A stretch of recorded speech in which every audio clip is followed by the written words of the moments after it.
ओशो अभी यही है। और जब हम अभी और यही में आ जाते हैं तो ओशो को पा जाते हैं। ओशो में डूब जाते हैं तो अभी और यही आ जाते हैं। किसी छोर से पकड़ो, अभी और यही में आ गए तो अस्तित्व का सार सूत्र।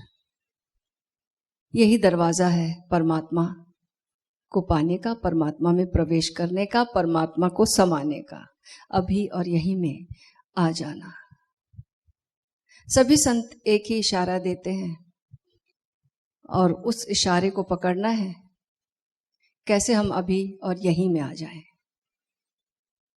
क्योंकि पूरी जो भी हमारी बाधा है वो कहीं और कभी होने में है। हम हमेशा कहीं और कभी होते हैं, यहीं और अभी नहीं होते। बस थोड़ा सा गेस्टाल चेंज करना है, अपना मुखातिब अभी और यहीं पर हो जाना है। उसके लिए इशारे सभी संत देते हैं। ओशो का इशारा, ओशो का समझो इशारा, सुनो सब ओंकारा। ओशो का समझो,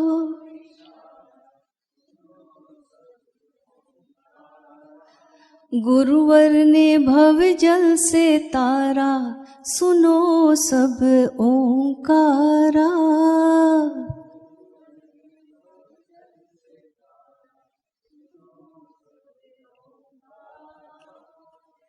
ओशो का समझो इशारा,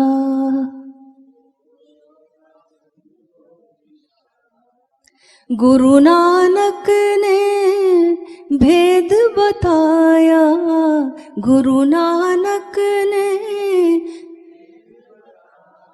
छेड़ छेड़ एक तारा, सुनो सब ओंकारा। छेड़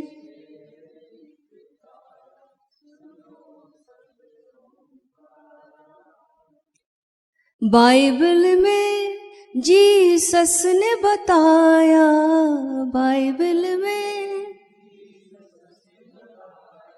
शब्द से सृष्टि की धारा, सुनो सब ओंकारा। शब्द से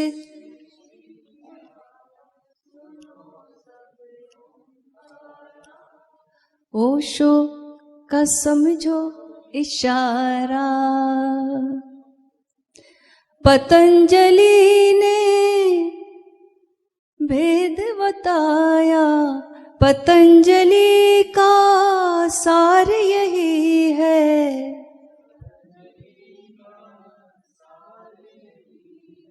वेदों में ये ही इशारा, सुनो सब ओंकारा। वेदों का ये ही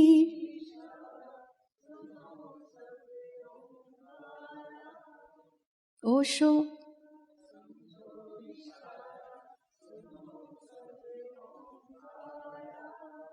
गुरुवर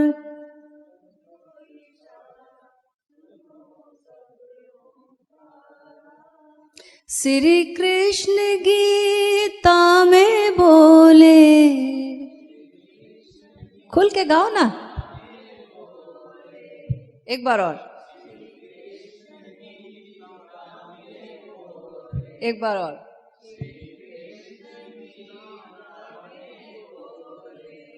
ओम है रूप हमारा, सुनो सब ओंकारा।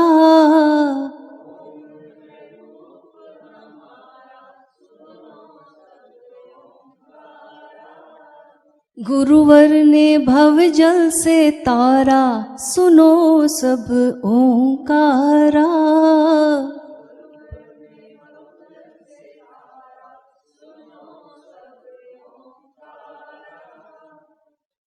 ओशो का इशारा। हर शब्द के पीछे ओशो का जो इशारा है, कहते हैं ना कि शब्द के पीछे की चुप्पी, जो साइलेंस है, जो खाली जगह है, वो खाली जगह को पकड़ना है।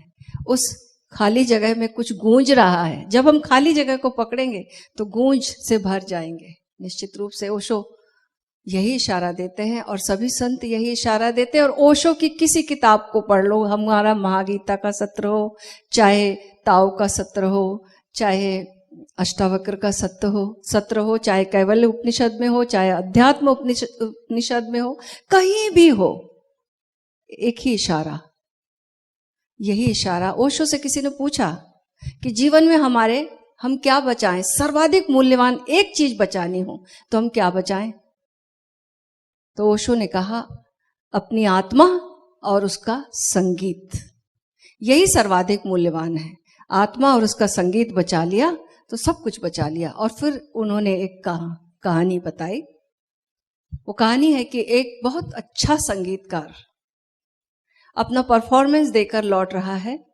लौटते हुए उसे रात हो गई है, बड़ी अच्छी जगह गया था, राज दरबार में अपना परफॉर्मेंस देने गया था। तो लौटते समय उसे बहुत मुद्राएं मिली, बहुत कुछ मिला, गिफ्ट में मिला, वो सब लेकर लौट रहा था। डाकुओं ने उसे भांप लिया कि ये लौट रहा है और निश्चित रूप से समय पे नहीं पहुंच पाएगा अपनी जगह उसका, क्योंकि शाम हो चली थी। अब रास्ते में ही फंस गया, अंधेरी रात थी और आगे जा नहीं सकता था वो, ना तो वो आगे जा सकता था ना ही डाकू आगे जा सकते थे, दोनों को ही एक जगह रुकना था। डाकुओं ने अच्छे से पकड़कर उसको लूट लिया, सब कुछ, सारा उसका सारी संपत्ति लूट ली, सारे जो भी खजाने मिले थे सब लूट लिया। अंत में उसके पास एक छोटा सा वाद्य था, वो उसको लूटने लगे, खींचने लगे, दो इसे। तो वो संगीतज्ञ अभी तक तो कुछ नहीं बोला था, सब लूटने दिया। ये जो वाद्य था उसके पास, जो छोटा सा बजाने का, इसको बोला कि गिड़गिड़ आने लगा, ये मत लो मुझसे, बस इसे छोड़ दो, तुम्हारा बड़ा उपकार होगा। तो डाकू भी बोले, एक दूसरे की तरफ देखे, बोले अरे इसकी क्या कीमत हो सकती, चलो इस पे उपकार कर देते हैं, छोड़ देते हैं, हम भी पुण्य कमा लेंगे उपकार करके।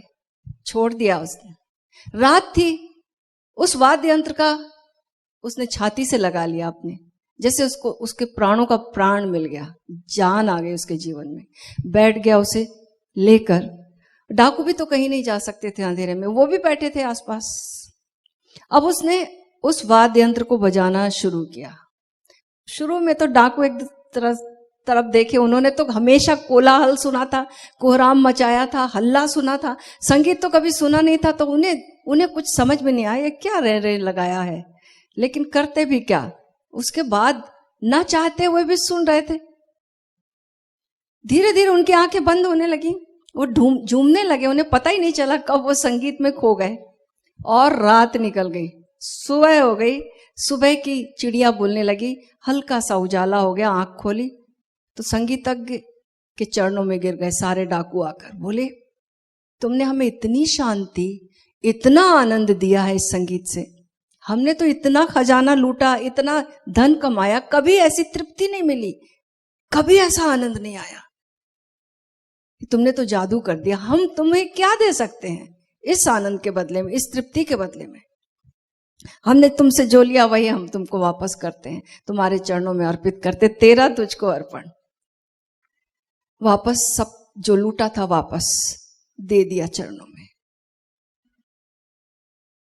हमारे जीवन में भी डाकू काम, क्रोध, लोभ, मोह, ईर्ष्या, द्वेष, ये जो बाहर जाती बहिर्गामी ऊर्जा है, ये जो इसके सारे डाकू जिनका नाम मैंने लिया, काम, क्रोध, लोभ, मोह, ईर्ष्या, द्वेष, ये सारे हमें लूटे ले रहे हैं, हमारी शांति को, हमारे आनंद को, हमारी तृप्ति को लूटे ले रहे हैं, बाहर ले जा रहे हैं लूट कर।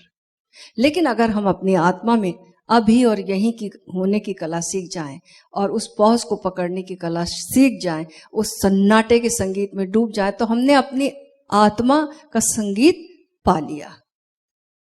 और जब हमने अपने आत्मा का संगीत पा लिया, अपना संगीत बचा लिया, तो ठीक ये डाकू जो हमारे जीवन के हैं, ये हमारे सुकून को, हमारे आनंद को, हमारी शांति को, हमारी तृप्ति को वापस लौटा देते हैं। और याद रखना, फिर जीवन में यही नहीं लौटता। वो डाकुओं ने क्या किया, उन डाकुओं ने और भी दिया, बोला ये तो तुम्हारा था, अब हमने जो और हमारे पास है ये भी लो, हम खाली होना चाहते हैं, तुम्हारे तरह होना चाहते हैं।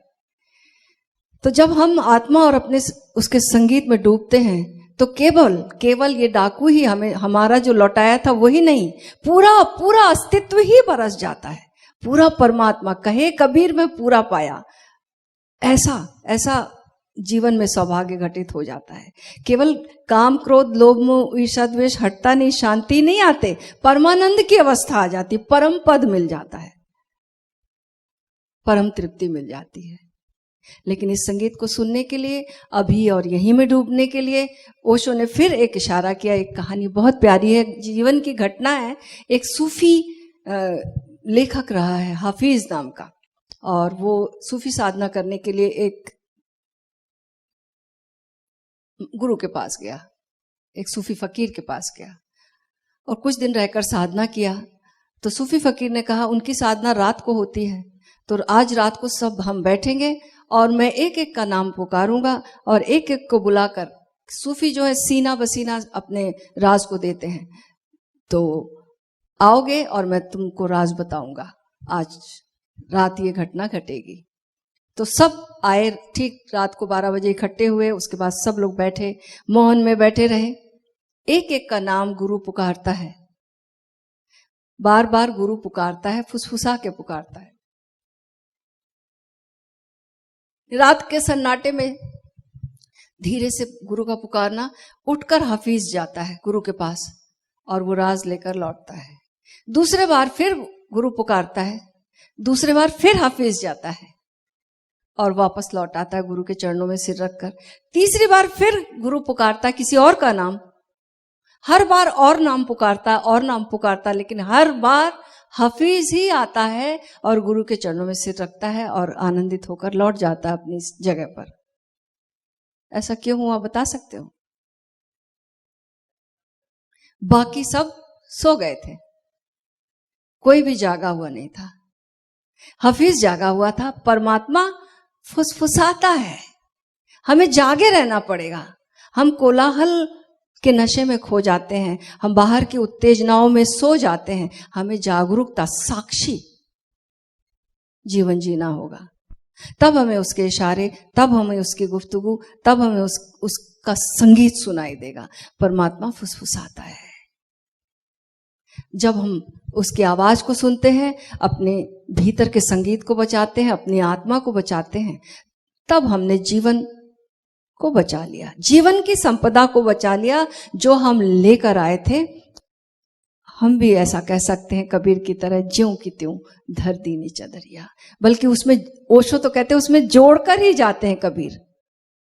क्योंकि एक बच्चा आता है, इग्नोरेंट रहता, अज्ञान, अभी अज्ञान की अवस्था में, निर्मल अवस्था है, लेकिन अभी उसे पता नहीं है। फिर वो करप्ट होगा, दुनिया में जाएगा। उसके बाद फिर जब संत होता है, अब वो ठीक बच्चे की तरह हो गया, लेकिन जानते हुए हो गया अब उसे वो। अब ये उसकी अपनी संपदा है।